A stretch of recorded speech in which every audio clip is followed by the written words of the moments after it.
Salam əziz insanlar, Həqiqətin Özü adlı kanala xoş gəldiniz. Bu dəfə sizə dərin anlamda sufizmdən danışacağım. Allahın bu dünyanı nə üçün, niyə yaratdığı haqqında danışacağım. Və bu belə kiçik bir mühazirə olmayacaq, uzun bir mühazirə olacaq. Ona görə uzun videolara baxmağı sevməyən insanlar bu videonu söndürə bilər. Mən isə sizə kiçik hekayələr oxuyacağım, yaxud da kiçik olmayan hekayələr oxuyacağım və biz sufizmin nə olduğunu, nə demək olduğunu anlamağa çalışacağıq. Ümumiyyətlə, sufizm Allah haqqında, həqiqətlər haqqında bizə nələri çatdırır və nələri çatdırmağa çalışır. Birinci onu bilək ki, sufizm Allaha məhəbbət, eşq hiss etməkdir. Məhəbbət insanlar arasında olan sevgidir, eşq isə Allaha olan sevgidir. Yəni yaradana, sənin içində olana, səni içdən yaradana olan böyük bir eşqdir, sevgidir. 3 tipaj insan var, belə deyək. Birinci tipaj, nə deyirlər buna, şeylə yaşayandır, ağılla yaşayandır. İkinci tipaj ürəklə yaşayandır. Üçüncü tipaj oradan buradan həm ürəyi ilə, həm ağlı ilə yaşayandır. Elə insanlar var ki, qəlblərin ürəklə yaşayırlar. Bunlar kimlərdir? Bunlar duygusal, emosional insanlardır. Əsl qəlbi ilə yaşayan insan duyğu və emosiyalarını o qədər də göstərmir. O hərəkətə keçir. Başa düşdünüz?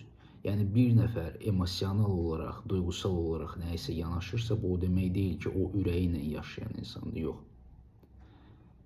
Ürəyi ilə yaşayan insan hərəkətə keçən insandır. Yəni bir nəfər yolda yıxılırsa, ürəyi ilə yaşayan insan gəlib ona yardım eləyəcək. Deməyəcək ki, ay Allah, bu niyə yıxıldı, bu niyə belə oldu, dünya ədalətsizdir, dünya belədir, həyatın anlamı yoxdur, həyat mənasızdır, Allah niyə bunu belə elədi və s. Ən pis insan isə ağlı ilə yaşayan insandır. Ağıl nə deməkdir? İblisani nəfs deməkdir, ego deməkdir. Bu da elə yaşayan insan, ağlı ilə yaşayan insan ilk öncə bu sualı verir. Bu mənə nə verəcək? Yəni şəxsi mənafeyini düşünən, ilk öncə ən vacib bir şey olaraq şəxsi mənafeyini düşünən insan ağılla yaşayan insandır. Bu mənə nə verəcək? Bu mənim ailəmə nə verəcək? Bu mənim nəyimə kömək edəcək? Bununla mən nə edə biləcəm? Yəni onun üçün ilk öncə onun özü əsasdır. Ego, nəfs belə işləyir. Birinci bu sual verir. Bu mənə nə verəcək? Bu ilk öncə mənə nə verəcək? Başa düşdünüz? İlk öncə bu mənim özümə nə verəcək? Hə? Bax, bunlar ən pis tipaj insanlardır. Çünki onlar ağılları ilə yaşayan insanlardır və hər yerdə, küçədə, avtobusda, metroda, harada gəzirsinizsə, gəzin, harada iş görürsünüzsə, görün. Bu cür tipajda olan insanlara rast gələcəksiniz. Qəlbi ilə, ürəyi ilə yaşayan azdır. Həqiqi ürəyi ilə isə hərəkətlə kömək edən insanlar ümumiyyətlə çox azdır. Duygusal insanlar biraz çoxdur. Amma ən pisi təbii ki, ağılla təkcə şəxsi mənafə ilə yaşayan, bu mənə nə verəcək düşüncəsi ilə yaşayan insanlardır. Sufizm Allaha eşq haqqında danışır. Sufizm nəyə görə yarandı? Ona görə yarandı ki, bu haqda onsuz da bir video paylaşmışdım. Bu kanalda elə sufizm, İslam mistikası, İslam fəlsəfəsi haqqında nə bilim, bir 4-5 dənə video paylaşmışam bu haqda. Yəni ona istəyən baxa bilər. Orada tarixi məlumatlar da verirəm ki, niyə, nə üçün, hardan yarandı. Onsuz da bu məlumatları istəsiz internetdən də əldə edə bilərsiniz. Biz başqa yoldan gedək. İndi mən sizə bir neçə hekayələr oxuyacağım və bu hekayələrlə sizə həqiqətin nə olduğunu çatdırmağa çalışacağım. Birinci hekayəmiz, baxın, belə bir kitabdır. Görürsünüz, yazılıb burada. Eşq Pərvanəsi Cəlaləddin Rumi. Bu kitab satışda var. Bu kitabı istəsəz əldə edə bilərsiniz. Amma yenə deyirəm, buradakı hekayələri Simvol olaraq anlamaq lazımdır. Simbolik dillə öz içinə gedərək anlamaq lazımdır. Çünki elə belə oxusaz onlar sizə öz sirlərini açıqlamayacaq və siz onların içindəki mistik biliyi, yəni sir dolu, sehir dolu biliyi, həqiqi biliyi qavraya bilməyəcəksiniz. Həqiqi bilik sizin içinizdədir. Bu sadəcə sizə kömək eləyir ki, siz öz içinizdəki həqiqi biliyi ortaya çıxardasınız. Hər oxuduğunuz kitab sizin içinizdədir. Siz onu oxuyaraq canlandırırsınız, başa düşürsünüz. Bu mətn artıq zehində, universal zehində mövcuddur. Sufizm mənim ona görə xoşuma gəlir ki, sufizm insanlara həyatdan qaçın demir, həyatın içində olun deyir. Sufi ustadları tələbələrini öyrədir və onlara hekayələr vasitəsilə dərs keçirirlər və sonra onlara deyirlər ki, sən gedib həyatda, real həyatda reallaşmalısan və real həyatda insanların içində bu cəhənnəmə oxşayan dünyada praktikanı davam elətdirməlisən. Günlərin bir günü bir şah olur, onun bir qızı olur və bu qız çox eybəcər olur. Bu qız da bir kişi ilə evlənib və şahın şəhərinə bir insan gəlir. O da gözləri müalicə etməyi bacarır. Şah da bunu dəvət edir, deyir ki, gəl mənim qızımın ərinin gözlərini müalicə elə. Onda bu vəzir qayıdır şaha deyir ki, şahım, əgər bu insan sizin qızınızın yoldaşının gözlərini müalicə eləsə, o sizin qızınızın nə qədər eybəcər olduğunu görəcək və qaçıb gedəcək, sizin qızınızla yaşamaq istəməyəcək. Onda şah deyir ki, həkim çox sağ olun ki, gəldiniz, amma xahiş edirəm mənim qızımın yoldaşını gözlərini müalicə eləməyin. Simvol dilidir bu. Sufizm sembol dediyimiz simvol. Carl Gustav Jung buna arxetiplər deyir, şuursuzluq deyir. Amma bu daha çox simvoldur, dili ilə danışır sufizm. Məsələn, Ömər Xəyyamın fəlsəfəsində şərab bir simvoldur, sonra qadın bir simvoldur, eşq bir simvoldur və s. və s. simbolik sözlərdir. Yəni ki, örtbasdır həqiqəti bu sözlərlə bir mücrünün içinə salırlar ki, o dövrdəki başdan xarab insanlar onların nə demək istədiklərini anlamasın. Ancaq lazım olan insanlar həmin biliklərə çata bilsin. Simvol dilidir və bu nə deməkdir? Bax, həmin o eybəcər qadın dünyadır. Həmin o kör kişi də, elə onun sevgilisi də, həyat yoldaşıdır, sizsiz. Bizik də, yəni insanlarıq. İsa Peyğəmbər demişdi ki, bu dünya 1000 əri olan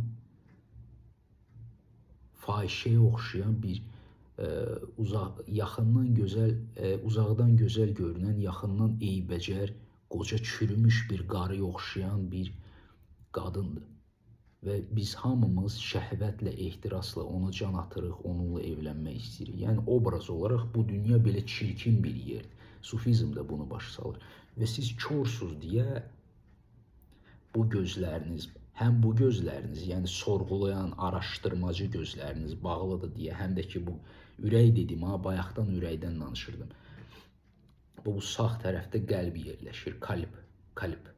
İmam Əl-Qəzəli Qəlblərin Kəşfi adlı bir əsərində, yaxud da ki, Kimya-i Səadət haqqında, bax, burada qəlbdən söhbət aparır, qəlbdən danışır, qəlb yerləşir.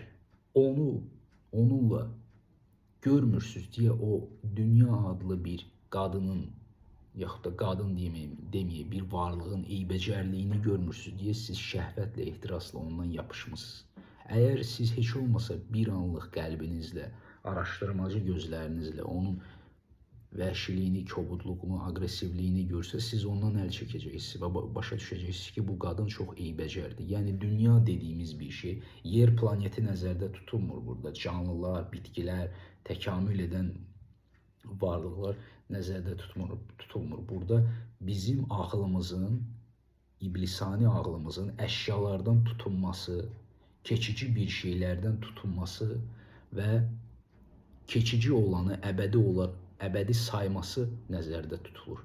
Yəni, hər şey ötüb gedir, keçir gedir, mənliklər yoxa çıxır, xasiyyətlər dəyişilir, fikirlər dəyişilir. Amma nəfs bunları dəyişilməz obyektlər sayaraq subyekti və obyekti yaradır və bununla təmasda olur və bunlardan yapışaraq özünü gerçəkmiş kimi, realmış kimi hesab etməyə davam edir. Nəfsdəki Allahdan düşmüş, Allahı tərk eləmiş iblisin sinonimidir.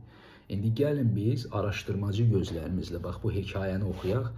Bu mistik bir hekayədir və onun anlamını qavramağa çalışaq. Cəlaləddin Ruminin yazdığı bu hekayədir, baxın. Divarın üzərində olan susamış bir şəxsin suya kərpic atması adında bir hekayədir. Bir dərə sahilində yüksək bir divar var idi. Divarın üstünə də susamış dərdli bir şəxs çıxmışdı. Suya çatmasına, susuzluğunu aradan qaldırmasına o divar mane olurdu. Susuz adam da su üçün balıq kimi çırpınırdı. Anidən suya bir kərpic parçası atdı. Kərpicin düşməsi ilə suyun çıxardığı səs qulağına bir söz kimi gəldi. Suyun səsi bir sevgilinin səsi kimi şirin idi. Möhnətlərə, dərdlərə düçar olan o şəxs suyun tərtəmiz səsini yenidən eşitmək üçün divardan kərpic qoparıb suya atmağa başladı. Sudan da səs gəlirdi. Su, ey insanoğlu, belə kərpic atmaqdan məni narahat etməkdən sənə nə fayda var, dedi. Susamış adam cavab verərək dedi, ey su, bu kərpic atmaqdan mənim üçün 2 fayda var. Buna görə də kərpic atmaq fikrindən dönə bilmərəm. Birinci fayda, mənim suyun səsini eşitməyimdir. Su səsi İsrafilin səsinə bənzəyir. Sonra.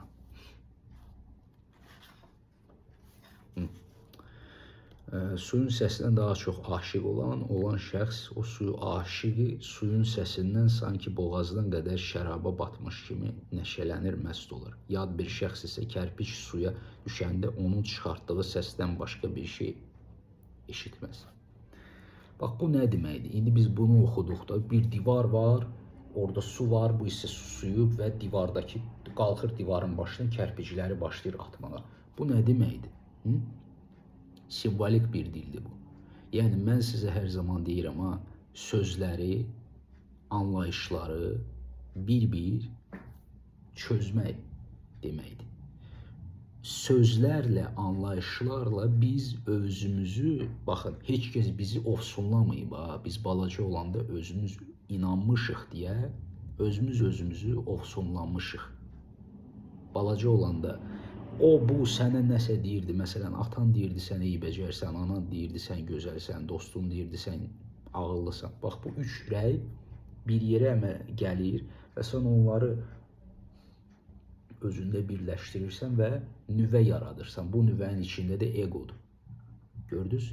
Bu sözlər, sən hər bir bu sözü araşdırsan ki, atam mənə səfeh deməkdə nəyi nəzərdə tuturdu? Anam mənə gözəl deməkdə, yaxud da ki, dostum mənə ağıllı deməkdə nəyi nəzərdə tuturdu? Və burada ən əsas iş, yaxşı rəyləri biz özümüz ki hesab edirik, pis rəyləri isə bizə aid olmayan hesab edirik. Və bu da öz-özlüyündə düzgün deyil. Çünki böyüyən insan üçün onun kiminsə ona hörmət etməsi, yəni nə buna ehtiyac duyur, nə qınamağa, qınanılmağa, rəzalət, rüsvayçılığa fikir vermir, nə də ki, kiminsə onu hörmət etməsi və rəğbət bəsləməsinə də fikir vermir. Bax, sən hər bir bu sözü götürsən, araşdırırsan, sorğuluyursan, anlamağa çalışırsan ki, bu nə deməkdir, bunun içindən nə çıxır, bunun içindən nə çıxır, bunun içindən nə çıxır, belə-belə sorğuluyursan, anlayırsan, görürsən ki, atanın, məsələn, ananın sənə gözəl deməsi ancaq onun özü ilə əlaqəli idi, onun sevgisi ilə əlaqəli idi və s. və s. Bunun sənə aidiyyatı yoxdur, bu sən kimsən, bunun sənə heç bir aidiyyatı yoxdur və görsən ki, bu sənə aid deyil və kərpici götürürsən, atırsan, kərpici götürürsən, atırsan. Bax, bu kərpicləri atmaq bu deməkdir. Sən bu ofsunlanmış sözlərlə ofsunlanmışsan və bu sözlər divar əmələ gətirib. Bax, orada həqiqətdir, burada isə divardır. Orada həqiqət şayaxır, burada isə divardır, yəni sənin içində. Sən öz içində bu sözlərlə, nəfsin qəsri ilə, nəfs həmin o sözlərin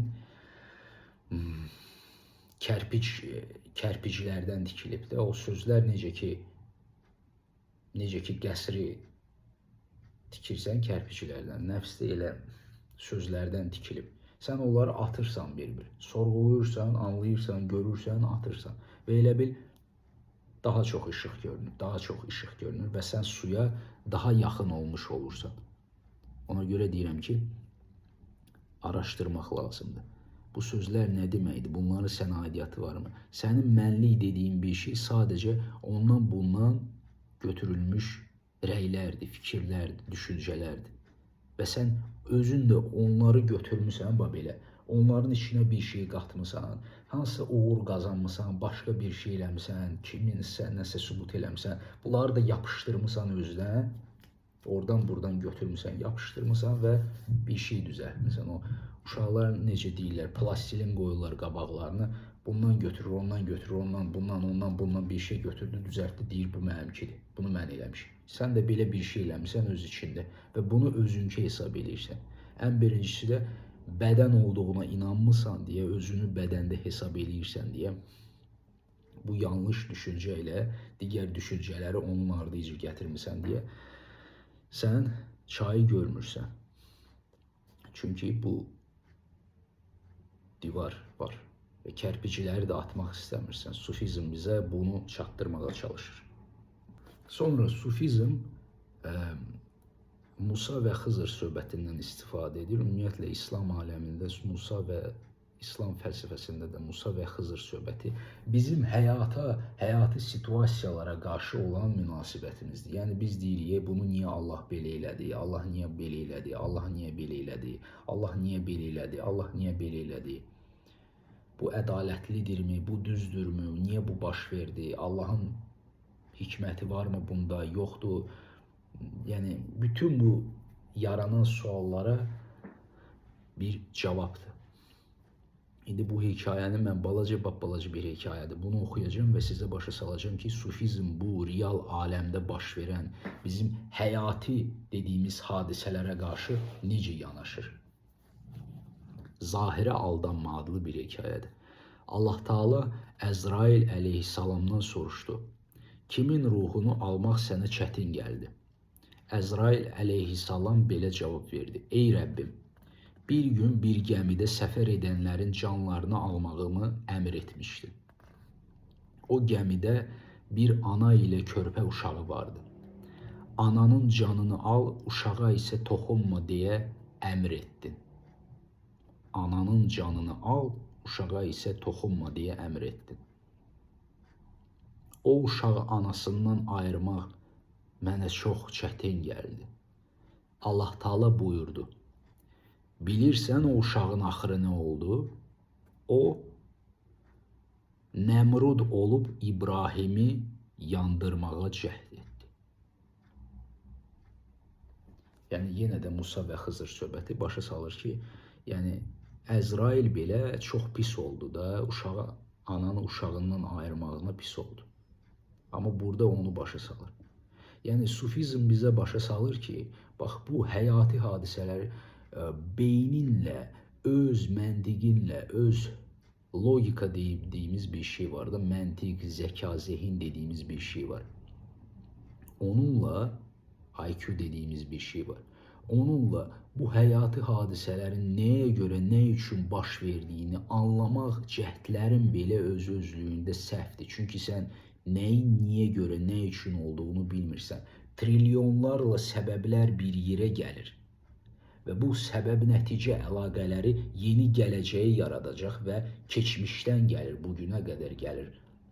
Baxın, 15-ci əsr orada deyil, 15-ci əsr sizin qanınızdadır, canınızdadır, içinizdədir, beyninizdədir, şuur altınızdadır.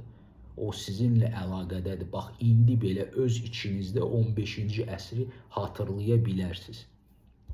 Stanislav Grof var idi bir psixoloq, onu tənqid edirlər. O, keçmiş reinkarnasiyalar müalicəsini aparırdı. Məsələn, bir insan gəldi, dedi ki, mənim belimdə ağrı var. Stanislav Grof, araşdıra bilərsiniz internetdə.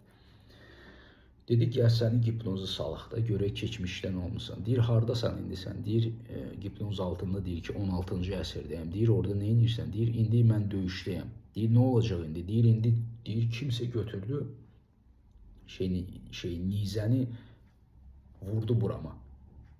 Stanislav Grof dedi ki, gəl bir də təkrarlayaq onu.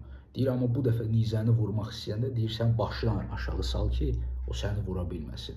Bu həmin adam hipnoz altında başını aşağı saldı, nizə ona dəymədi və oyanandan sonra Stanislav Grof ondan soruşdu ki, ağrı necə oldu? Axı heç bir psixoloq, psixiatr bu fiktiv ağrını göyə müalicə eləyə bilmirdi də. Onda o burasına toxundu, dedi ki, ağrı keçdi. Niyə? Nə cür oldu bu? Çünki bunun ağlında idi, zehnində idi. Bütün bu keçmiş həyatlarda, reinkarnasiyalarda zehnində idi. Bir nəfər qayıtdı, dedi ki, düzdür o müəyyən preparatlardan istifadə elədi. O da ki, məsələn, ayabaskadır, qırmızı göbələklərdir və s. Heç məsləhət görülmür onlardan istifadə eləməyə. Nəysə də bu elə belə cəhd elədi və dedi ki, mən başa düşdüm ki, niyə indiki yol sevdiyim qadın məni tərk elədi. Deyir, sən demə, mən 16-cı əsrdə o da yaşayır. Deyir, mən evli idim və bu qızı götürdüm, onunla eşq yaşamağa başladım, tapdım onu. Amma onu yarı yolda atdım, onu saxladım, çıxdım, getdim. Deyir, və bu qız indi gəldi mənim qarşıma, sevdiyim insana çevrildi və məni tərk elədi.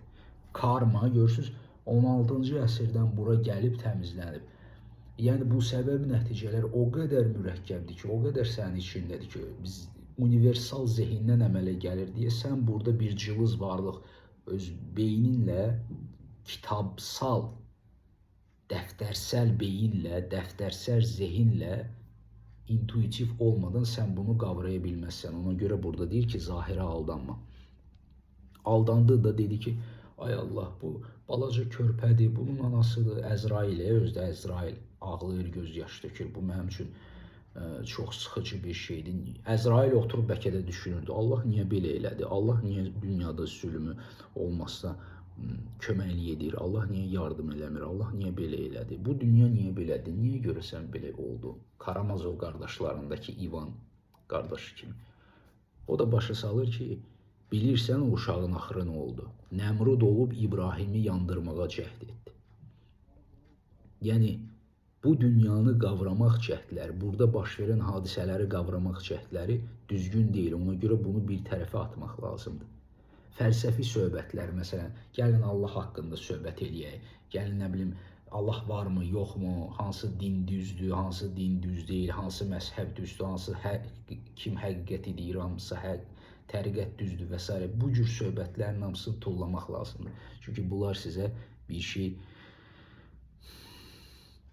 verməyəcək. Və növbəti bir hekayəyə keçirəm, bu da bunun altındadır. Yol bəlaları içində şəhvətdən betəri yoxdur. Şəhvət deyəndə burada sadəcə, məsələn, qadına, kişiyə qarşı cinsi istəkdən söhbət getmir. Sizin içinizdə həmin bu iblis metafizik şəhvəti deyilən bir şey yaradır. Görürsünüz ki, siz özünüzü, məsələn, şirin şeyə yemək istəyirsiniz, kimisə döymək, söymək istəyirsiniz, ağzınıza gələni deyirsiniz, özünüzü idarə eləyə bilmirsiniz, anidən küsürsünüz, anidən inciyirsiniz, anidən pis olursunuz, anidən nə etdiyinizi, bunu sizin etdiyinizi anlaya bilmirsiniz. Bunu iblisani şəhvət edir. Məsələn, həmin o 2-ci, 3-cü, 4-cü əsrlərdə xristian mistiklərinin iblislərlə, şeytanlarla mübarizəyə aid olan kitablarını oxumağı sizə tövsiyə edərdim ki, orada iblisləri tanıyacaqsınız. Bu nədir? Bu proqramlar kimdir? Müasir dildə iblislər, şeytanlar, proqramlar deməkdir. Bunlar nə üçündür? Niyə görə varlar? Niyə görə yaranıblar və s. Gnostisizm deyilən bir şey mən burada yazmışdım postların birində. O haqda da məlumatlana bilərsiniz. Dərvişlər bildiyiniz kimi qeyri-adi bacarıqlara sahib idi və dərviş bir uşaqla oturmuşdu, tələbəsi ilə. O uşaq dedi ki, mən indi sənə möcüzə göstərəcəm və bir insana, uzaqda bir insan var idi, çoban. Dedi, bax, mən əlimi indi qaldıracam, o qalxacaq. Əlimi aşağı indirəcəm, o oturacaq. Əlini qaldırdı belə, insan qalxdı. Əlini aşağı indirdi, həmin insan oturdu. Dedi, gəl indi yaxınlaşaq ona, özündən soruşaq ki, o ümumiyyətlə nəyin baş verdiyini bildi mi? Yaxınlaşırlar həmin adama. Həmin adam qayıdır, deyir ki, soruşurlar ki, niyə qalxdın? Deyir, heç nə, deyir, düşündüm ki, elə belə oturmağın anlamı yoxdur. olmaz da elə belə oturmaq. Ona görə qalxdım. Utandım, ona görə qalxdım. Çünki əlimdə iş olmalıdır. İş adamı olmalıyam mən. Bu da bizim o fəlsəfəmizə aiddir ki, hər zaman işləməlisən, hər zaman canın çıxmalıdır. İstirahət eləmək, elə belə boş olmaq günahdır. Olmaz. Bu fəlsəfə Azərbaycanda çox yayılıb, hər yerdə yayılıb. İkincisi də dedilər ki, bəs niyə sual verdilər ki, bəs niyə oturdun? Deyir, gördüm ki, ətrafda ailə adam yoxdur, oturdum. Deyir, siz də deyir, bu dərvişə müraciət edir, görür, onu aşağılamağa çalışır. Deyir ki, siz də dərvişlər deyir, ancaq belə uşaqları aldada bilərsiniz. Mənim kimlərini siz heç vaxt aldada bilməzsiniz. Mən bilirsiniz nə? Azərbaycanlılar deyir, belə bir söz var. Mən uşağam, sən məni aldada bilərsən, sən bilirsən mən nələri bilirəm. Yerin dibindən çıxıram, göylərin içindən keçirəm. Mən dünyadan xəbərdaram, hər şeyi bilirəm. Belə danışan insanlar ancaq hiləgərdilər, bicdilər. Amma bu o demək deyil ki, onlar yüksək zehinə, yüksək ağıla sahib olan varlıqlardır. Sadəcə hiləgərlikdə və biclikdə siz necə ki, məsələn, yaxşılıq etməkdə peşəkarlaşırsınızsa, onlar da eləcə biclikdə, hiləgərlikdə, uşaqlıqdan təcrübələr eləyərək gönlü qalın bir insana çevrilirlər və rahat-rahat yalan danışırlar, aldadırlar, rüsvayçılıqdan keçirlər, qızarmırlar, utanmırlar. Çünki böyük təcrübə qazanırlar da. Birdən-birə bu baş verir və beləcə həyatlarını sürdürürlər. Alçaqcasına. Amma o biri tərəfdə maddi aləmdə elə insanlar çox böyük uğurlara can atır.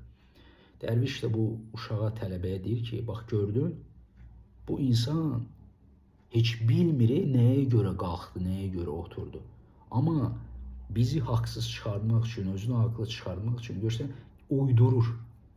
Əslində o bilmədi nəyə görə qalxdı. Onu mən belə elədim, qaldırdım, aşağı saldım. İnsan nəyə görə nəyin baş verdiyini bilmir. Bu hekayə simvolik olaraq onu göstərir ki, sən nə edirsənsə, sənin həyatında karmik tendensiyalarla, karmik izlərlə gələn izlərdir. Hərəkatlardır, cərəyanlardır. Düşündüklərin, yazdıqların, pozduqların, gələcəkdə eləyəcəklərin, gələcəkdə qarşılaşdıqların və s. və s.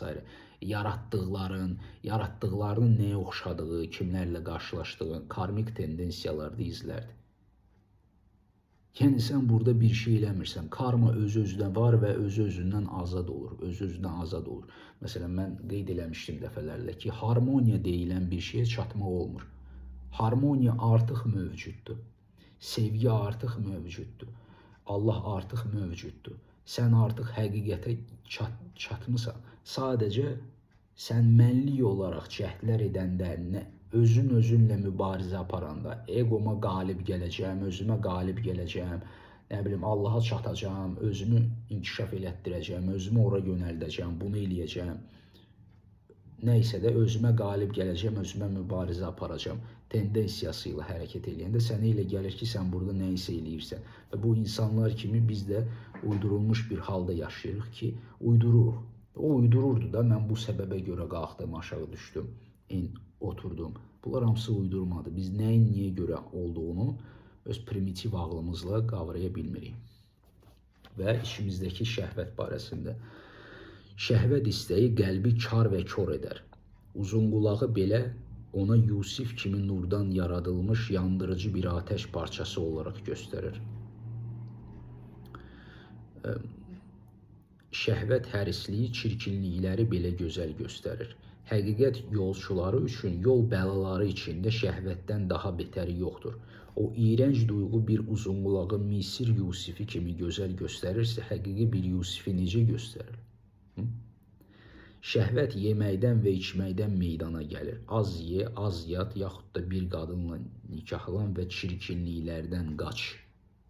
Bunu kişilər də deyirlər, kişilərə aid deyirlər ki, yəni evlənməyin daha yaxşıdır. Nəinki, onsuz da indi evlənənlər də gedir orada burada pul verir, fahişələrlə, nə bilim, TikTokda olan qadınlara pul verirlər, görüşürlər, yatırlar, dururlar. İndi onlayn olaraq pozğunçuluq hər yerdə yayılıb, Azərbaycanda da hardasa bilmirəm. Ən çox bununla hərbiçilər məşğuldur, vəzifədə olan şəxslər məşğuldur, pullu şəxslər. Ailəsi var, gedir elə belə imza üçün evlənir və orada gedir qadınlara pul xərcləyir. Yəni onun marağı qadınlardır. O düşünür ki, mən ağır iş görürəm, ona görə mənəviyyat qaydalarını və sairə qaydalarını poza bilərəm və cəzalanmayacağam. Yəni əsası budur. Madam ki, yemək içmək düşkünüsən, vaxt keçmədən bir qadınla evlən, yoxsa pişik gəlib yağlı quyruğu qapıb gedər. Əslində buradan belə şəhvətdən danışılır. Amma məsələ ondadır ki, əsl şəhvət sizin içinizdədir. Şəhvət nə deməkdir? Nəyəsə can atmaq, heyvani təbiət, kör-köranə hərəkət eləmək. Və bu şəhvətin nə olduğunu anladıqsa, məsələn, cinsi şəhvətin nə olduğunu səfeh insan da anlayır. Əsas məsələ buradakı şəhvətdir. Buradakı şəhvət nə edir? Kitablardan olan bilikləri qazanmağı istəyir, onları mənimsəyir, təcrübələri, nailiyyətləri, düşüncələrini, yaratdıqlarını, əldə etdiklərini, şəxsiyyətini, şəxsiyyətinin tarixçəsini mənimsəyir, belə mənimsəyir və özünküləşdirir, saxlayır, onu sevir, onu əzizləyir, mənim əzizim, mənim biliklərim, mənim gözəllərim, mənim düşüncələrim, kör-köranə mənimsəyir, bu bilikləri oxuduqlarını özü anlayırmış kimi davranır və düşünür ki, bunlar mənimdir. Məsələn, siz bir şey oxuyursunuz və düşünürsünüz ki, mən bunu bildim, anladım. Elə deyil. Bir müddət sonra bunu unudacaqsınız və ümumiyyətlə başa düşəcəksiniz ki, mən bundan yararlanmadım. Ona görə sufizm deyir ki, müdriklüyü belə, öyrəndiyinizi belə praktika eləməlisiniz. Səbirli olmağı, mütəvazi hərəkət eləməyi, səmimi olmağı, yalan danışmamağı və s. və s.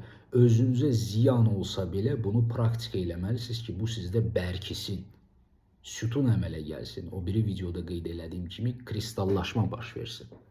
Sufizm başqa, yəni praktiki ritual qaydalara əsaslanmış dua, hər kəsin elədiyi dualardan danışmır.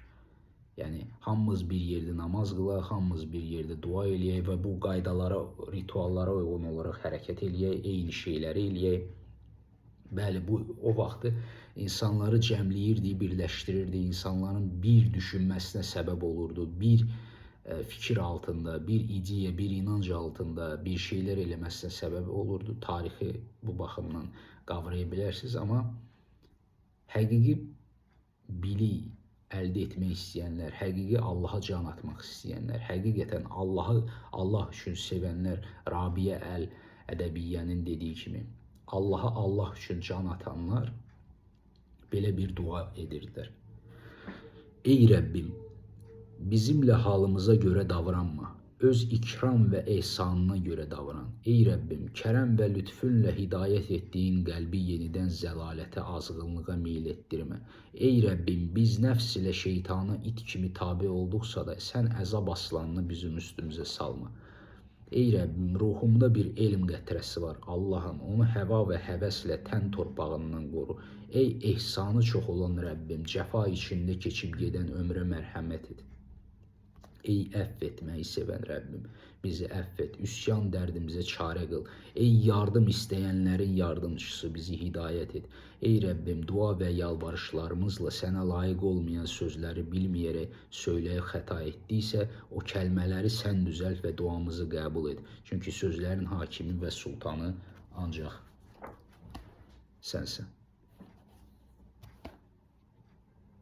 Yəni, sufizm formal duanı qəbul eləmir.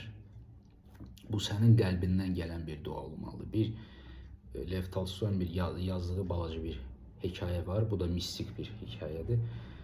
Bir kişidir, o da arxiyepiskopdur da, yəni rahibdir belə deyək, rütbəli bir rahibdir.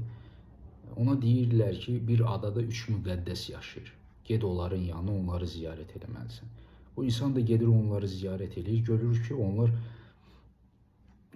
düzəməlli dua eləmir. Deyir, siz necə dua eləyirsiniz? Deyir, biz özümüzdən deyir, qəlbimizdə bir dua fikirləşmişik, o duanı eləyirik. O da başa salır ki, yox, siz duanı belə eləməlisiniz, bu vaxtda eləməlisiniz, bu saatda eləməlisiniz. Onda siz düz hərəkət eləyirsiniz. Neysə, bu gedir, bunlar adadadır, bu da minir gəmiyə, deyir, Gedim də mən yaxşı iş gördüm, bunları öyrətdim. Bir də başını çevirir, görür ki, bu 3 nəfər qoca kişi onun dalıyca qaçır. Su ilə hərəkət edirlər, suyun üstündə qaçırlar. Bu da belə şok keçirdir. Bunlar da gəlirlər ona, sadəlöv, səmimi insanlardılar, deyirlər ki, xahiş edirik, bizə o duanı yenidən deyərdiniz, biz onu öyrənək də, yadımızda qalsın, oxuyaq onu. Bu da baxır ki, görür bunlar suyun üzərində gəzirlər. Mən isə bir möcüzə belə eləyə bilmirəm. Deyirlər ki, və bu da qayıdır onlara deyir ki, siz öz duanızı eləməyə davam edin. Yəni, mən günahkaram. Səhv məndədir ki, mən gərək sizə belə bir şey öyrətməyəlim. Siz dua eləyin, çünki yaxşı dua eləyirsiniz. Sizin duanız Allah tərəfindən eşidilir. Mənim qeyri-səmimi duam isə eşidilmir. Sufizmdə belə bir hekayə var. Bir dəli heç vaxt namaz qılmağa getmirdi. Nəysə onu apardılar məscidə ki, gedək namaz qılaq. Hamı namaz qılmağa başladı, molla başladı namaz qılmağa. Birdən-birə bu eşşək səsini çıxartmağa başladı. Nəysə bu dəlini götürdülər, çıxartdılar çölə, deyirlər, başın işləmirsən. Hamı orada namaz qılır, məsciddir bura, sən neyinirsən? Bu da dedi ki, mən bunu eləmirdim de, gedin molladan soruş. Molladan soruşurlar, molla da insaflı çıxdı, dedi ki, bilirsiniz, mən eşşəyimi satacaqdım, deyir, ona görə bütün, deyir, namaz qıldığım bütün müddət ərzində ancaq eşşək haqqında düşünürdüm. Görürsünüz, o dəli belə elədi. Ona görə sufizmdə məcnun Allaha olan eşqinə görə dəli olur və Allaha çatan insan bir növ məcnuna çevrilir, yəni dəliyə. Yəni ki, bizim bu primitiv sosial ağıl dediyimiz Michel Foucault, indiki şey var, filosof. Michel Foucault da deyir ki, müasir dövrün dəliliyi adında bir kitabı var. O dövrdə ümumiyyətlə hər yerdə normal psixoloji bir şuur yaranır və bu şuura biz normal deyirik. Amma bu cür həqiqətə varanlara, həqiqəti anlatanlara biz məcnun deyirik, yəni dəli deyirik. Məsələn, mənim burada danışdıqlarımı adi bir insan eşitsə, o mənə deyəcək ki, sən dəlisən, sənin başın işləmir. Başa düşdünüz? Ona görə də sufizm deyir ki, fərqlənmək lazım deyil, insanların içində ol, amma bu dünyaya oyun meydançası kimi yanaş. Buranı ciddiyə alma. Peyğəmbər Quranda deyir ki, bu dünya oyun meydançasıdır. Yəni biz burada oynayırıq və daima oynayırıq. Bütün həyatda nələr baş verirsə versin, bunlar oyundur. Oyun. Pis olmaq, depressiya olmaq, yaxşı olmaq, nəsə eləmək, uduzmaq və s. oyundur. Yəni sən tutaq ki, rəsm çəkirsən, rəsm çəkmək səndə alınmır. Üzülmə, depressiyaya düşmə, özünü pis hiss eləmə, get başqa bir şey ilə məşğul ol. Bu oyundur, oyun. Sən telefonda oyun oynayırsan, üzülürsən uzanda. Yox, deyirsən bu oyundur. Burada elə yanaşmalısın sən. Şeytan insanları aldatmaq üçün Allahdan bir sıra tələlər istəyər. Ona qızıl, gümüş, at, yemək, içmək, libas, şərəf və çalğı kimi şeylər verirlər. Lakin bunlardan çox sevinməz. Bunlardan əlavə qadın da verildikdə əllərini çırpıb oynamağa başlayır.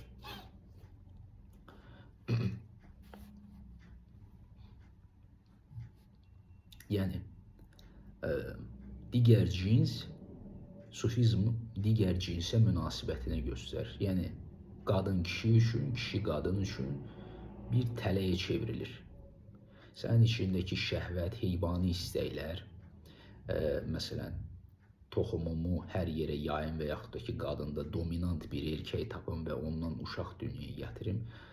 Ona görə xuliqanları sevməliyəm, egoistləri sevməliyəm, narsistlərə sevgi hiss eləməliyəm. Çünki onlar məni instinktlərimi oyadır, kişidə də məsələn qadın instinktləri oyadır və belə şeylər səni iblisani tələyə salır. Ona görə şeytan Allahdan tələlər istəyir.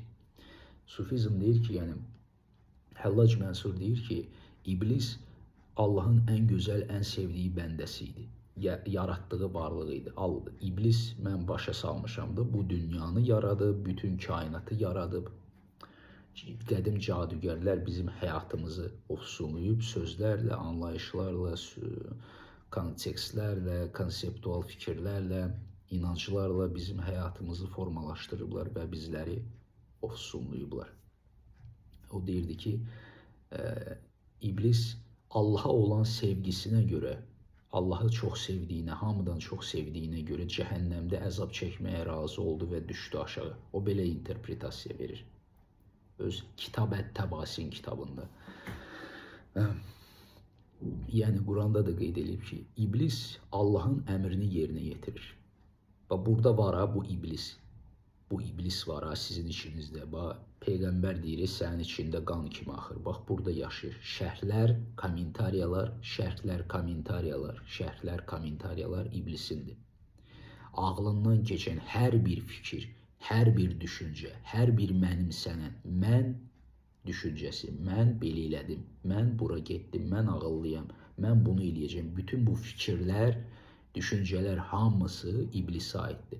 Mən bunu dəfələrlə deyirəm, amma görürsünüz insanlar o qədər yatır ki, o qədər praktik eləmir, müşahidə eləmir ki, mənim bu dediyimi anlamırlar. Bax, bu İblis sizə icazə vermir ki, siz onu görəsiniz.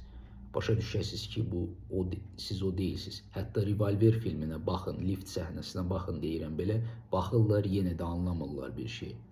Çünki vaxtınız çatmayıb ya da xudda ki, yetərincə əzab çəkməmisiniz də bu donquldayan İblisə görə. Yəni, bu ona görə var ki, siz həm reallıqda yaşaya biləsiniz nəfs vasitəsilə. Risalə Nur var, Risalə Nur, nəfs vasitəsilə yaşaya biləsiniz. Və bu belə deyim, dəyərsiz insanların Allaha yaxınlaşmasına mane olur. Necə ki, siz məsələn bir yerə gedirsiniz, görürsünüz orada bir mühafizə durub da, mühafizə, belə enli, kürəkli, böyük, cüssəli bir kişi durub, qorxunc birisi durub. Deyir, içəri girmə. Bax, beləcə də sizin içinizdə Simsim mağarası var, Simsim açıl. Orada görürsünüz, 40 quldur var, quldur başçısı var, cinlər var, divlər var, Məlik Məmmədin nağılıdır, simvolik nağılıdır, divlər var. Böyük bir vəhşi əjdaha yatır. Nə deməkdir bu? Bu o deməkdir ki, yəni bunlar Allah Taala tərəfindən ora qoyulan tələlərdir ki, layiq olmayanlar içəri keçə bilməsin. Başlarını kəsilməsini istəməyənlər içəri keçməsin. Sən sevdiyinə görə canını da verməlisən, özünü də verməlisən, mal pulunu da verməlisən. Allah da bundan o tərəfini istəyir. Ona görə insanlar Allaha can atmır, insanlara Allah lazım deyil. Çünki Allah səndən istəyir ki, sən hər şeyi verəsən ki, ona can atasan. Rusiyada bir şey var idi, müqəddəs Serafim. O qoca kişi idi, deyirdi ki, ruhsal təcrübələr keçirdi və Allah Taala müəyyən şəxslərə möcüzələr eləmək bacarığını verir. Fikirləri oxumaq, gələcəyi görmək, sənin sirlərini ortaya çıxarmaq, başqa möcüzəvi bacarıqlar verir onlara. Özlərini aldatmayanlara, saf olanlara. Və o da deyirdi, belə bir söz demişdi. Əgər deyir, məsələn, səni 70 il balaca bir quyunun içində sıçanlarla, həşəratlarla, nə bilim, tarakanlarla, ilbizlərlə, qarışqalarla, zirzibilin içində saxlasalar belə, əgər sonda Allaha çatmaq, Allaha qovuşmaq deyə bir şey varsa, sən səbirli olmalısan və dözməlisən. Yəni, bunu o müqəddəs deyirdi də, ki, biz razı olmalıyıq buna, çünki irəlidə Allah var. Allaha çatacağıq. Burada olana, işığa, favor işığı. Nur surəsində həmin o Allahın nuru. Favor işığı daha gözəl səslənir, çünki onun mənbəyi yoxdur. Sühraværdinin fəlsəfəsidir. Sühravərdiyə görə Allah Taala ideal bir aləm yaradıb, İblis isə onun ideal aləminin kopyasını yaradıb. Burada ona görə buradakı kopyalardır deyə, ideal aləmdən gələnlərin kopyasıdır deyə məhv olur gedir. Allah Taala universal işıqdırsa, biz isə kobudlaşmış, maddələşmiş bir işığıq. O belə başa salır. Yəni müəyyən fəlsəfələr var. Elə başa salırlar. Yəni bu tələlər ona görə qoyulub ki, sən ora keçməyəsən və belə bir şey də deyim, daha dərinə getsək. Bu tələləri, yəni Allah Taala sənin içindədir. Sən onunla məsafədə deyilsən, o sənsən. Sadəcə bu sənin üstün mənliyindir, belə deyək. Orada mənlik də yoxdur, biz sadəcə mənlik deyirik, üstün mənlik, nominal olaraq deyirik bunu. Sən özün müəyyənləşdirirsən ki, haçan hazır olacaqsan oyanmağa, haçan yatacaqsan. Və əgər sən oyanmamısansa, oyanmağa can atmırsansa, reallaşmağa can atmırsansa, reallaşmaq özünü dərk eləməkdir. Reallaşmaq burada fiziki reallaşma var, ailə qurmaq, diplom əldə eləmək, uğurlar qazanmaq, özünü sübut eləmək. Bir də ki, daxili ruhunun reallaşması, o da ki, özünü dərk eləməkdir, Allahı dərk eləməkdir. Yəni tapmaqdır, öz olan bir şey, mən olan bir şeyin nə olduğunu dərk eləməkdir, öz işinə getməkdir. Hə. Yəni sən özün özünə maneə olursan, istəmirsən, deməli hələ hazır deyilsən, yaxud da ki istəmirsən, əylənmək istəyirsən. Yəni sən hələ də oyanmamısansa, bunda Allahın günahı yoxdur. Bu deməkdir ki, sən hələ də bu dünyaya bağlısan. Sən oynamaq istəyirsən, arzuların dalıcı qaçırsan, pul istəyirsən, maddiyyat istəyirsən, varlanmaq istəyirsən. Başa düşürsünüz, bir dərviş, o bir insan dərvişi şikayət edirdi ki, mən dünyanı tərk elədim, amma insanlar qəddardır, insanlar acıqlıdır, insanlar pisdir, insanlar egoistdir, insanlar səfehdir, insanlar belədir, belədir. O da qayıtdı ona dedi ki, bu dərviş, bu müdrikləşmiş, aydınlanmış insan dedi ki, bəs əgər sən dünyanı tərk eləmisənsə, niyə onun haqqında şikayət edirsən? Başa düşdünüz? Yəni siz dünyanı tərk elədinizsə qəlbən, sizin vecinizə olmayacaq. Dünya pisdir, yaxud da yaxşıdır. Dünya cəhənnəmə gedir, yaxud da ki, dünya mövcud olacaq. Mən ona Həsən, Bəsra şəhərindən olan Həsəni deyirəm də ki, o dedi ki, Allah Taala bu dünyanı yaratdı və özünü çevirdi, bu dünyaya baxmadı. Çünki bu maddiləşmiş, kobudlaşmış, cahil olan aləmə fikir də vermir. O hər şeyin, Allah hər şeyin fövqündədir. Əgər siz qəlbinizdə yaranılan hər şeyə qarşı, suya, çiçəyə və s. torpağa baxıb orada Allahı görmürsünüzsə, buna görə şükür eləmirsinizsə, saf qəlbinizlə duygusal mərhəmət, şəfqət hiss eləmirsinizsə, bütün bu mövcudluğa qarşı, sizə iyrənc gələn dünyaya qarşı, egoist, səfih gələn insanlara qarşı bir sevgi hiss eləmirsinizsə, onda siz heç bir Allahdan danışmamalısınız. Mən ona görə də siz insanların Allah haqqında danışmalarını qəbul etmirəm. Ondansa sən meditasiya praktik elə. Çünki Allahı can atırsansa, o yaradıb da bütün bunları, düzdür. Bütün insanlara hər bir şey o yaradıb. Sən ona qarşı kimisə görəndə ona sevgi hiss eləməlisən də. Bu sənin Allahdır yanına gəlir.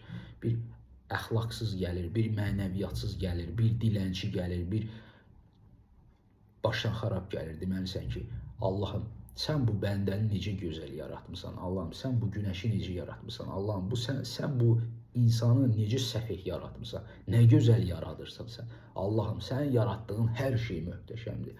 Səfehlərdə, başdan xarablarda, cinayətkarlarda, sən hər şey, müharibələrdə, döyüşlərdə, sən hər şeyi möhtəşəm yaratmısan. Sənə canım qurban olsun, səni çox sevirəm, yaratdığın hər bir şeyə qarşı sevgi hiss edirəm. İyrənc şeylərə qarşı, egoistlərə qarşı nə gözəl yaratılırsan, nə möhtəşəm, nə kamil yaratmısan, çox sevirəm. Yaratdığın hər şeyi çox sevirəm. Belə deyirsinizsə və həqiqətən də belə hiss edirsinizsə, onda siz Allah adamısınız. Elə demirsinizsə, bölmə, parçalanma varsa, siz Allah adamı deyirsiniz. Bəziləri düşünür, deyir, Allah mənim tərəfimdədir. Bir-birinə zidd olan fikirlər bizim şuurumuzda araşdırılmadan, sorğulanmadan mövcuddur deyə bir-biri ilə toqquşanda sürtüşür və bizə ağrı, acı verir. Çünki bizim şuurumuz, bizim primitiv beynimiz bizdən inan tələb edir, inanc tələb edir.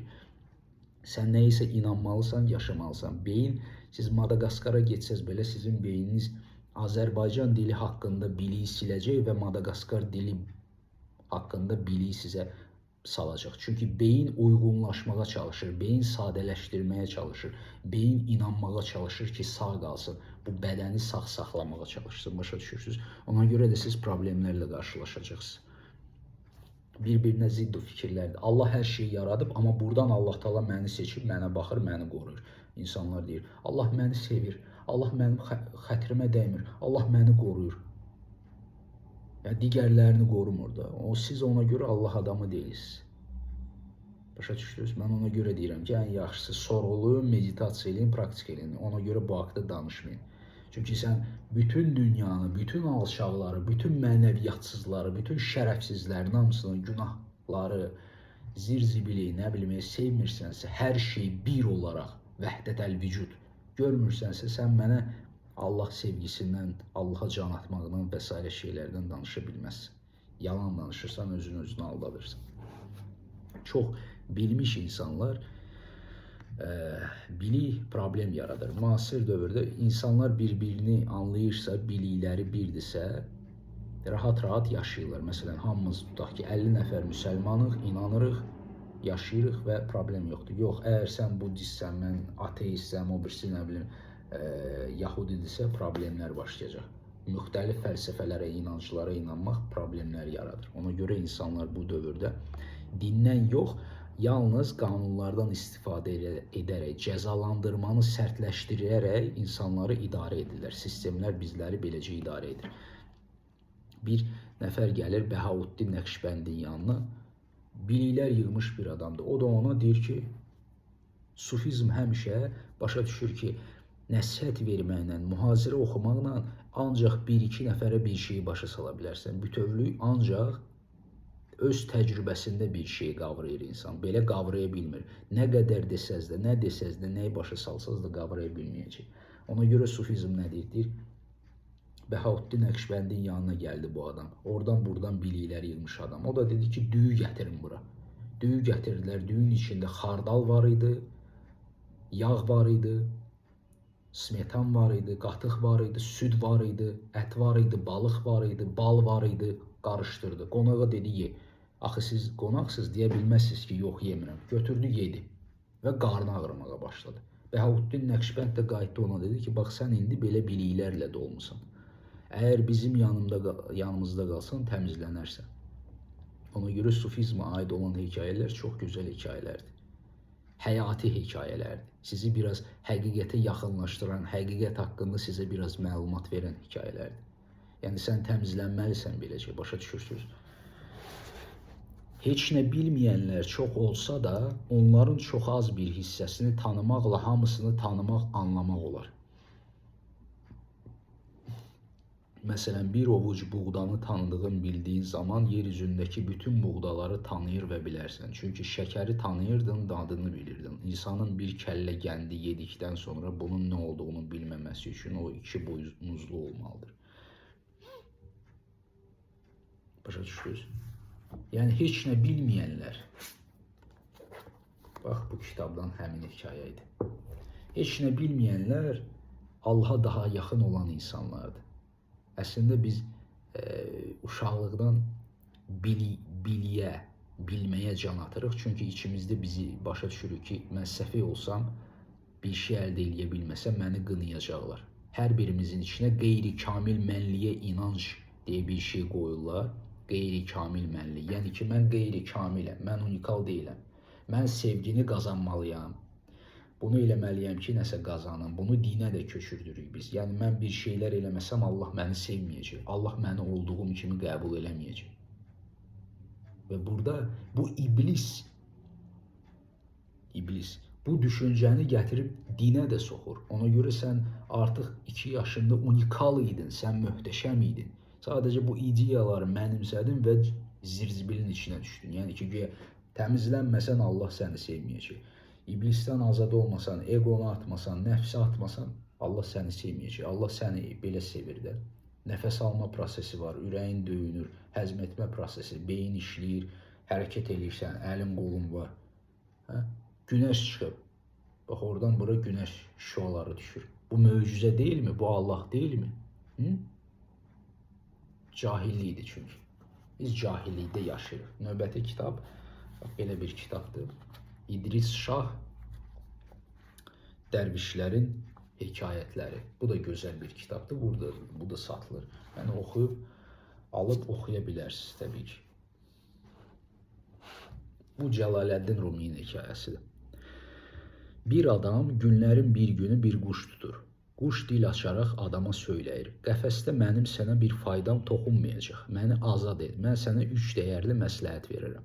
Quş söz verir ki, birinci məsləhəti ona adamın əllərində olarkən, ikincisini budağa qonandan sonra, üçüncü məsləhəti isə təpənin başına çatanda söyləyəcək. Adam razılaşır və birinci məsləhətin nə olduğunu soruşur.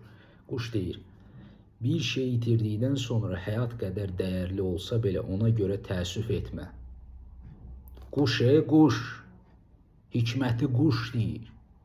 Sufizm Nəqşbəndiyə ordeni deyir ki, hər şey Allahın nəqşidir, Allahın sözləridir, Allahın lütfüdür. Oxumağı bacaran nə demək istədiyini, Allahın nə demək istədiyini, Allahın səni hara yönəltdiyini, o daxili iç səsliliyi anlayacaq. Bu iblisani kommentator susanda sənin öz daxili səsin, öz intuitiv səsin danışmağa başlayacaq. Amma buradadır. Həyat mənasızdır. Mən yaşaya bilmirəm. Həyatın anlamı nədir? Ölmək lazımdır. Çıxıb getmək lazımdır. Tərk eləyirəm. Davam eləyə bilmirəm. Burada niyə belədir? Heç nəyi bacarmıram. Bax, bu iblis kommentariyalar verməyə davam eləyir deyə sən nəyin baş verdiyinin fərqinə varmırsan. Öz daxili iç səsini eşidə bilmirsən. Adam quşu buraxır və o yaxınlıqdakı budağa qonaraq ikinci məsləhəti verir. Birincini verdi, ikincini verdi. Dəlili olmayan və ağıla sığmayan şeylərə inanma. Sonra isə quş təpənin zirvəsinə qonur və deyir. Burada knockout. Ay bədbəxt, mənim çinədanımda 2 iri ləl vardır. Məni öldürsəydin, indi onlar sənin olacaqdı. Gör nətər qoyunsan da. Mənim içimdə 2 iri ləl vardı. Sən məni öldürsəydin adam olacaqdın. Əlindən qaçırdığı fürsətə görə yanıb tökülən adam özünə gəldikdən sonra deyir. Yaxşı, heç olmasa mənə 3-cü məsləhəti verdi. Yanıb tökülürəm, axı itirmişəm hər şeyi. O qədər şey dedin, itirdim. O 2 dənə qızıl itirdim. O da sənin içindəydi. Ay quş, gərək səni elə burada öldürərdim. Quş cavab verir. Sən necə də axmaq adamsan? Düz deyir. Əvvəlki ikisi barədə düşünmədən məndən 3-cü məsləhəti istəyirsən. Yəni düşündü, ay tupoy, mən sənə 2 dənə məsləhət verdim, 1, 2. Sən deyirsən mənə 3-cü məsləhəti ver. Birinci məsləhət nə idi? Gəlin qaydaq. Həyat qədər dəyərli olsa belə itirdiyini heç nəyə görə təəssüf etmə. Bu 1. Yəni bu, indi deyəcəm, ikinci məsləhət. Dəlili olmayan və ağıla sığmayan şeylərə inanma. Nə deyir burada? Yəni ki, bu onu göstərir ki, insan o qədər tupoydu ki, bax, mən burada belə həqiqətləri çatdırıram, siz eşitmirsiniz. Karlıqdır, eşitmirsiniz. Ona görə Quranda deyir ki, qəlbləri, qulaqları kardır. Ən bədbəxt adam Quranda deyir, kardır, kar. Həqiqətən də səslər hərəkət deməkdir, yaşam deməkdir. Bu olmasa bütün aləmin məna verən, həyata anlam verən, bu da elə bu. İblis belə səslərlə danışır ki, biz onu eşidək. Başa düşdünüz? Elm adamları yalandan deyir ki, bu beynin fəaliyyətidir, beyin danışır. Xeyr, beyin danışmır. Beynin dili var ki, danışsın. Hə? Beynin danışmağa ehtiyacı var mı? Beynin dili var ki, danışsın. Yox. Bu sadəcə iblisani fikirlərdir, düşüncələrdir. Siz deyilsiniz. Bütün dinlər deyir ki, sənin içində olan pislik sənə aid deyil. Sən yaxşı bir şeysən. Sənin əvvəlin, nəticən, mənbəyin yaxşılıqdan, mərhəmətdən, sevgidən, şəfqətdən əmələ gəlib. Pisliklər sənə aid deyil. Bunu dinlər deyir. Elm isə qəbullanmır. Gördünüz? Yəni insanlar belə səfihdir, tupoydur. Həqiqəti çatdırırsan, eşitmir. Quş deyir, Mən sənə demədimmi ki, itirdiyin şeylər üçün məyus olma və ağla sığmayan sözlərə inanma. Yəni mən sənə burada deyirəm ki, mənim içimdə 2 dənə qızıl var da, ləl var. Sən inanırsan.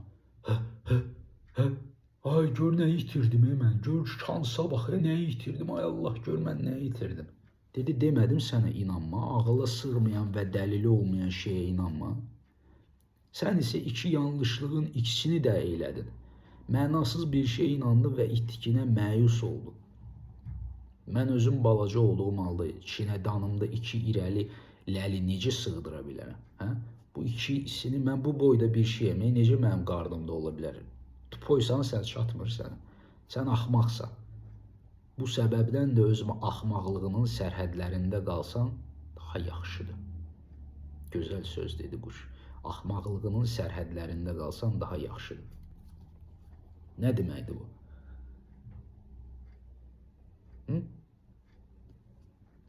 Bu o deməkdir ki, bax, sufi hekayələrinin bir çox dərin anlamı var. O deməkdir ki, yəni sən həqiqətləri eşitmirsən. Eşidəndə belə bunu sənin bu iblisani ağlın, şuursuz tupoy istəklərlə, arzularla dolu olan ağlın asketizmdən keçməyən, özünü cilalamaqdan, özünü cilovlamaqdan, özünə yox demək praktikasından keçməyən ağlın, sorğulamayan, düzgün məntiqlə işləməyən, bic, hiləgər ağlın, görürsünüz, bic, hiləgər, iblisin 2 boynuzu, biclik, hiləgərlik. Ağlın səni çaşdırır, yayındırır və sən həqiqəti deyirlər belə, məsləhətlər verirlər belə eşitmirsən. Yəni insanlara məsləhət verməyin anlamı yoxdur. Onlar öz cahilliklərində bax bu şuursuzluğun yaratdığı bax bu dumanın içində yaşamağa davam edirlər. Çöldə harda görsə onuna görə insanlar bir-birini anlamırlar. Siz kimlənsə danışanda özünüzlə danışırsınız. O robotdur, biorobot olduğunu anlamır. Çünki o yatır. Onu oyatmaq üçün bax belə dərin əzablar lazımdır.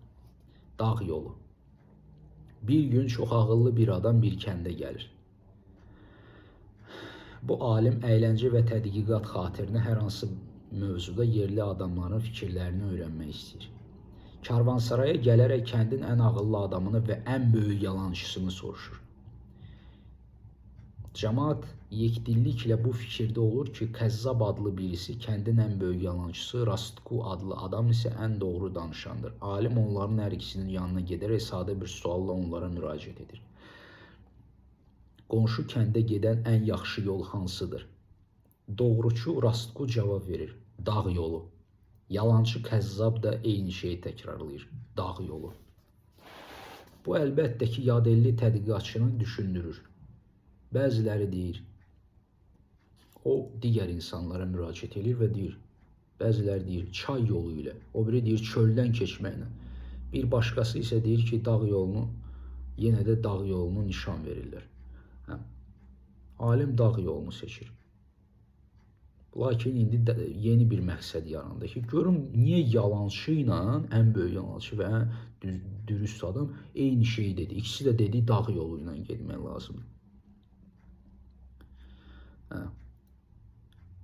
Deyir, başa salır ki, gəlir çatır dağ yolu ilə. Deyir, buradakı ağıllı adam da bunu, dürüst adam da, vicdanlı adam da dedi dağ yolu. Yalançı da, ən yalançı da dedi dağ yolu. Niyə belədir? Müdrik bir adam dillənir, deyir. Allah'tan gizli deyil ki, bəndədən də gizli olsun. Məntiqi düşünən adamlara körlük xasdır və onlar daim yardım üçün başqa adamlara müraciət etməli olurlar. Başa düşdünüz? Məntiqi düşünən, məntiqlə hərəkət edən, IQ, burada olan A üstə gəl B bərabərdir C düşüncəsi ilə hərəkət edən, müqayisə düşüncəsi ilə, logika dediğimiz logos dediğimiz bir şeyle hareket edən, logos üstün zihinli, bizim cılız ağıl dediğimiz bir şeyle hareket edən adamlara körlük xasdır və onlar daim yardım üçün başqa adamlara müraciət etməli olurlar. Lakin burada məsələ başqadır. İş ondadır ki, çay yolu ən asan yoldur. Bu səbəbdən də yalançı dağ yolunu nişan vermiştir. Başa düşdünüz? Lakin doğruçu adam sadece doğruçu değilmiş. O fikir verip ki, Sən eşşəklə səyahət edirsən və dağ yolu sənin üçün ən uyğun olanıdır.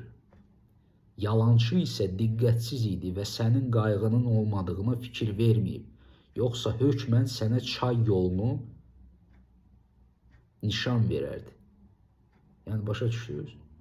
Bax, bu hekayə gözəl bir hekayədir. Onu bizə başa salır ki, yəni müəyyən bir səbəblər var. Yalançı buna görə belə dedi. Ona görə dedi ki, dağ yolu dedi. Çünki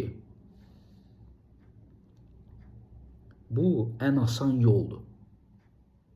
Hiləgər bir insan ən asan yolu seçir. Amma doğruçu adam başa düşdü ki, sən eşşəklə səyahət edirsən və o deyə bilərdi çayla get. Amma gördü ki, sənin eşşəyin var və sənin üçün ən rahat yol dağla olacaq getmə. Gördünüz? Mən belə şeylərin fərqinə varmaq üçün, görmək üçün daxili üçüncü göz dediyimiz təpə çakrada yerləşən bir anlayış olmalıdır sizdə.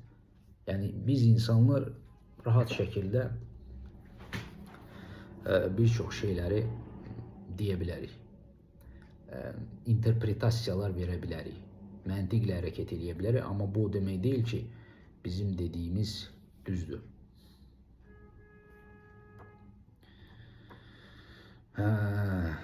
Gəldik, çıxdıq 1 saat 6 dəqiqəyə.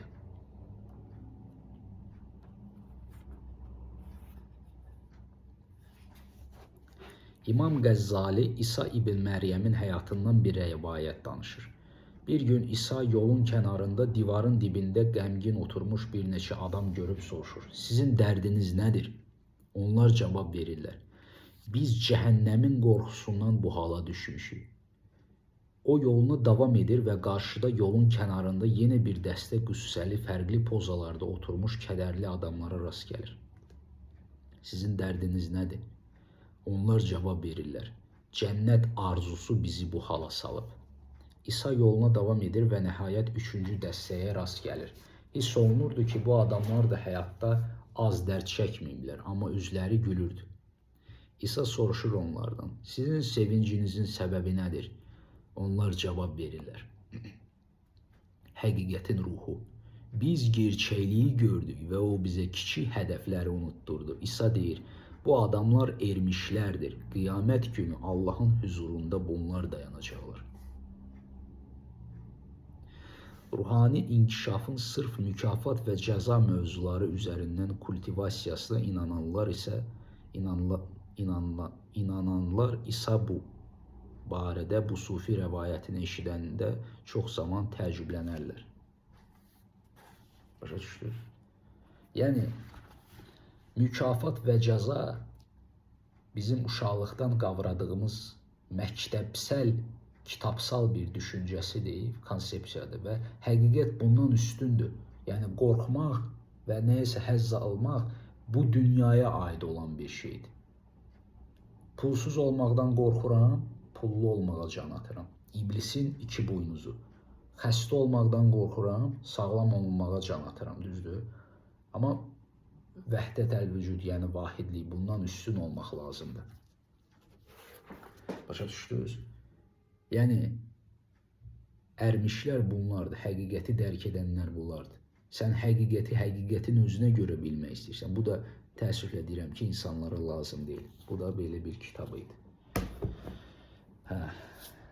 Əbdülqadir Qeylanini tanıyanlar var. Əbdülqadir Qeylaninin də belə bir kitabı var satışda. Fütuhul Qayb. Aləmlərin keşfi. Burada da nəfsin tərbiyəsi barəsindədir, türk dilindədir. Təbii ki, oxuyub riayət eləsəz, bu sizə köməklik edəcək. Elə belə oxumaq lazım deyil bunu. Sonra belə bir kitab da var. Şəms Təbrizi, Aşk-ı Ala. Burada eşqin Şəms Təbrizi 40 kural. Bu vacib bir şeydir. Bunu oxuya bilərsiniz təbii ki, əgər sizə maraqlı gəlirsə.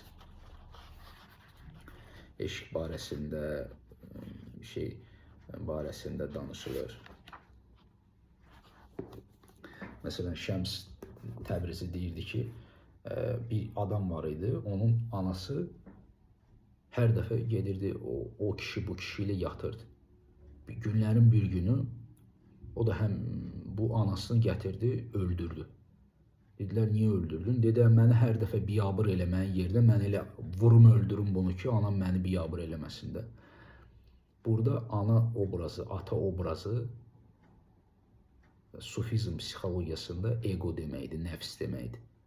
Yəni sənin nəfsin hər dəfə səni hər yerdə biabır eləyəcək, səni pis günlərə salacaq. Və mənim ən gözəl, mənə görə kitab Mevlana demişdir. Əttar 7 eşq şəhərini dolaşdı, bizsə hələ bir kiçik sokağın başındayız. Bu çox gözəl bir kitabdır. Yəni Fəridəddin Əttar insanlarda olan xüsusiyyətləri quşlar kimi göstərir və quşlara başa salır ki, gəlin gedək. Yəni onlarda içlərində nədirsə, sizin işinizdə simbolik olaraq nə varsa onu göstərir. Onlara başa salır ki, gəlin biz gedək Simur quşun yanına. Bunlar Simur quşun yanına getmək istəmirlər. Süleymanın quşu bunlara hər bir şey danışır. Mən qısa anlatırım. İstəsəz o kitabı alıb oxuyarsınız satışda. Və deyir ki, bunların hamısı, bu quşların hamısı Simur quşun yanına gedəndə güzgünü görürlər. Görürlər ki, mən özüm Simurqam. Mən Simurqa çevrilmişəm. Mən adi quş deyildim.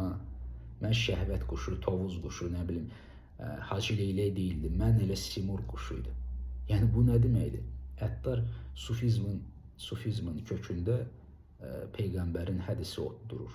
Ölməzdən qabaq ölməlisən. Yəni sən nəfs olaraq, ego olaraq ölməlisən, yox olmalısan, məhv olmalısan. Və bu ağıl səni aldadır. Bu ağıl sənə deyir, bəli, sən yoxsan, sən mövcud deyilsən, sən ölmüsən, ölümü yaşamısan, ölüm yoxdur. Bu video danışan düz deyir, sən yoxsan, sən mövcud deyilsən, sən ölmüsən, Allaha çatmısan, Allah buradadır, narahat olma. Bu səni aldadır. Bu biliklərin hamısı səni aldadır, bir-bir aldadır. Sən birinci meditativ praktik eləməlisən ki, sən bədəndə hardasan, bədəndəsənmi, bədəndə yerləşirsənmi, sorğulama eləməlisən, meditativ praktik eləməlisən, müşahidə aparmalısan, ağlındakı fikirlərin nə olduğunu bilməlisən. Mən indi birazdan bura söz verdiyim kimi meditativ praktika videosunu yükləyəcəm. Mütləq meditativ praktika eləməyə başlayın və özünüzü dərk eləməyə çalışın. Sufizm haqqında bu qədər danışdım. Yəni sufizm misteriyadır. Allaha bu dünyada çatma yollarından danışır. Allahın Bibliyada deyildiyi kimi dünyanın müdriklüyü Allahın yanında heçdir. Heraklit de deyirdi ki, dünyanın ən dahi insanı Allahın yanında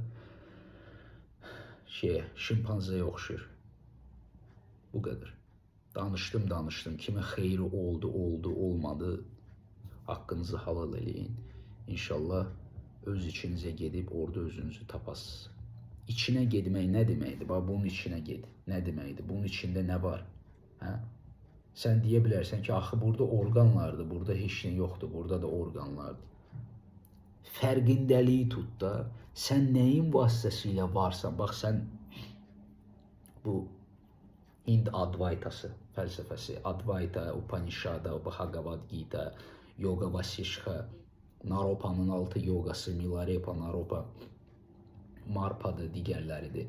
Onlar deyir ki, Çuansıdır, Laotsıdır. Bunlar deyir ki, bax gör, sən nəyin vasitəsilə mövcudsan? Sən mən deyəndə nəyi nəzərdə tutursan? Türklər ben deyir. Ben deyəndə nəyi nəzərdə tutursan? Mən bunu videolara bir-bir baxsaz, özünü necə dərk eləmək lazımdır, nəyə fikir vermək, nəyi müşahidə eləmək lazımdır demişəm. Oturursan belə, özün-özünə sual versən ki, mən necə varam? Var olmaq hissi nə deməkdir? Bu bədən görsən, bu bədən var və sən hiss edirsən ki, bu bədəndən artıq bir şey var. Yəni bunu hamı hiss edir. Tupoy belə hiss edir ki, bədəndən artıq bir şey var. Bax, o nədir? O fərqindəlikdir. O varlıq hissidir. Mövcudluq deyirik biz ona. Mövcudluq hissidir. Mövcudiyyətini hiss edirsən.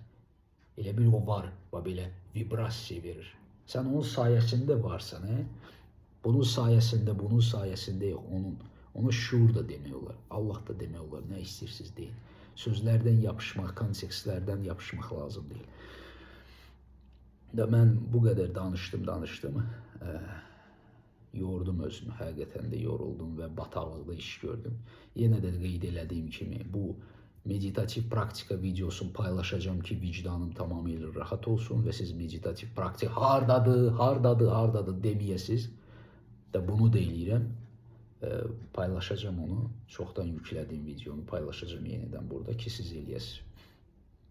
Və tezliklə o bir həftə ya o birisi həftə kanalı bağlayacağım, kanalı tərk eləyəcəm.